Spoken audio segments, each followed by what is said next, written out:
పప్పుచారుకి అండి. చూడండి పప్పుచారుకి మనం ఏముంటే అవి వేసుకోవచ్చండి. పప్పుచారులో ఒక టమాటా అండి, 3 పచ్చిమిరపకాయలు, పండు మిరపకాయలు వేసుకోవచ్చండి. బెండకాయలు అండి, ముల్లంగి దుంపలండి చిన్నవి పీసుల కింద కోసుకుని, వంకాయ అండి, ఉల్లిపాయ, ములక్కాడండి, ఆనపకాయ ఉంటే ఆనపకాయ వేసుకోవచ్చండి. మన ఇష్టం అండి. ఫస్ట్ హాట్ వాటర్ పెట్టుకున్నానండి. దీనిలోకి ఇవన్నీ మొత్తం వేసి ఇవి 5 నిమిషాలు ఉడకాలండి బాగాను.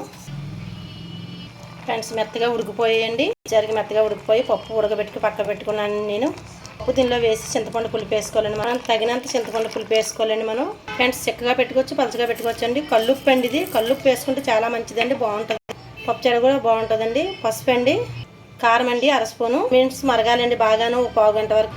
4 కరివేపాకు రెమ్మలండి ఉంటే వేసుకోవచ్చండి. కొత్తిమీర అండి కొంచెం ఒక్కసారి కలిపేసిన తర్వాత మూత పెట్టి పప్పుచారు మరిగిపోయిన తాలింపు వేసుకున్నామండి. చూడండి ఆయిల్ పెట్టుకున్నాను. వెల్లుల్లి రెబ్బలండి, ఎండుమిర్చి అండి, జీలకర్ర కొంచెం అండి, ఆవాలు, సాయమినపప్పు, తాలింపులో కొంచెం కరివేపాకు. ఫ్రెండ్స్ జీడి ఇంగువ వేసుకోవాలి. చూడండి పప్పుచారు మరుగుతుంది కదండి, అలానే వేసుకోవాలండి మనం. చాలా టేస్టీగా ఉంటుంది ఫ్రెండ్స్. నచ్చితే లైక్ చేయండి, షేర్ చేయండి, కామెంట్లో పెట్టండి ఫ్రెండ్స్. Bye friends.